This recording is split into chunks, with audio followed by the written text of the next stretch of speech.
Perkenalkan, nama saya Muhammad Sirojudin Arif dari DKP 2025I. NIM belakang saya 093. Jadi di sini saya mau menjelaskan hasil analisa saya tentang lukisan modern yang menggunakan barok.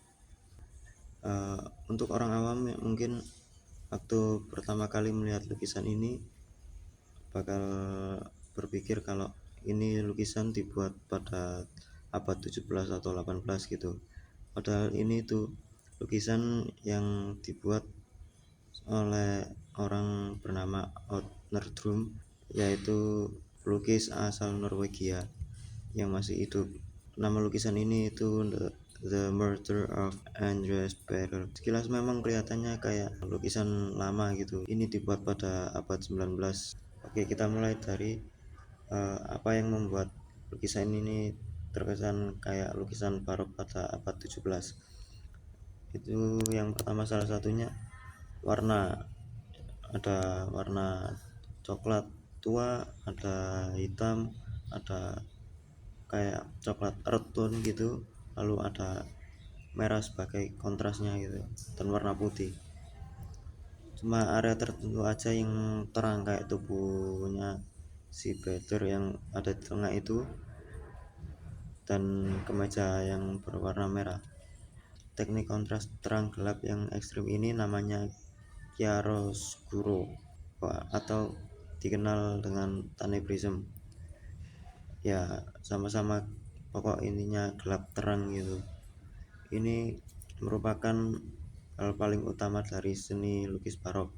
Komposisinya dinamis, semua orang seperti hidup dan bergerak gitu, tidak hanya kaku, yang bikin mata kita ikut muter dalam adegan ini.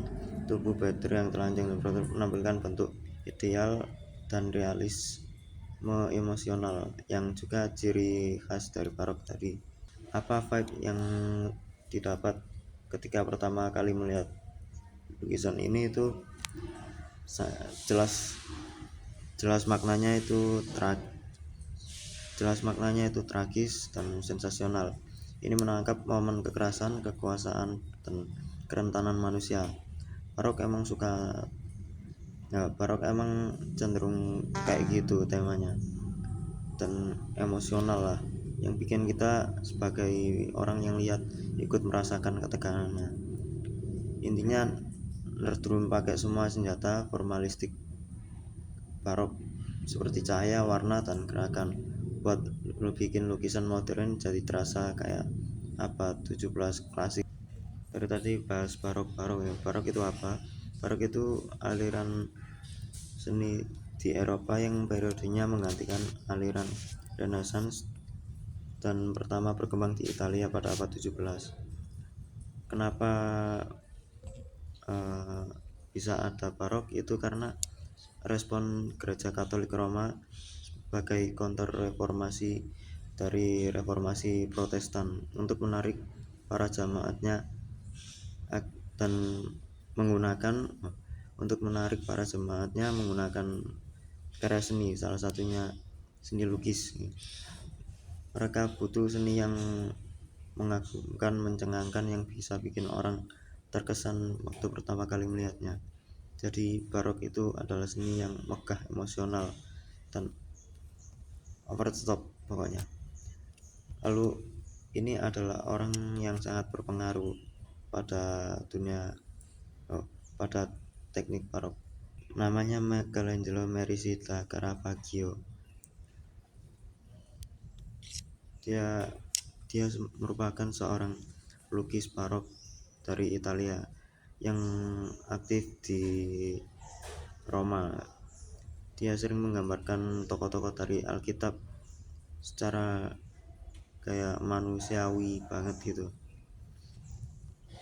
Nah, ini contohnya karya dari Caravaggio, dan yang di tengah itu adalah The Calling of Matthew yang akan kita bandingkan pada lukisan Odd Nerdrum.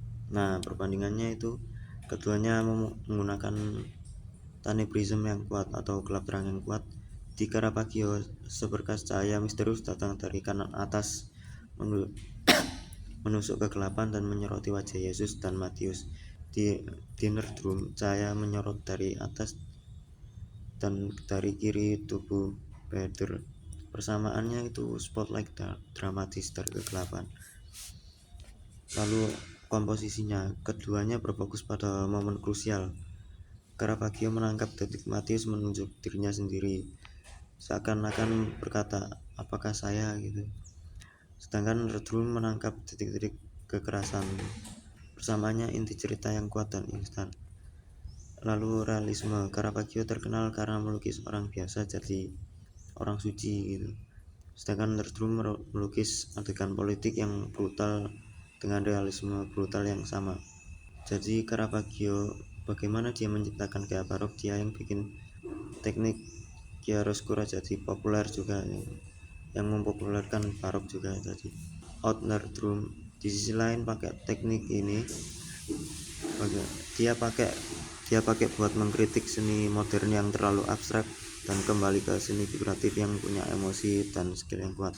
Dan ini contoh lukisan dari zaman barok. Kesimpulannya, apakah masih relevan pada zaman sekarang?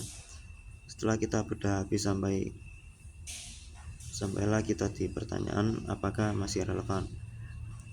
Kenapa sih gaya barok yang umurnya udah ratusan tahun ini masih relevan, bahkan dipakai lagi sama seniman modern kayak Nerdrum? Yang pertama, karena ekspresi emosi. Di era dimana seni sering jadi konseptual atau minimalis, gaya barok menawarkan sesuatu seperti pelepasan emosi yang gak takut buat jadi gelap, sedih, atau marah. Yang kedua, keterampilan. Barok menuntut keterampilan teknis yang tinggi, dari anatomi sampai penguasaan cahaya. Nerdrum membuktikan kalau skill itu gak pernah mati. Sepuh.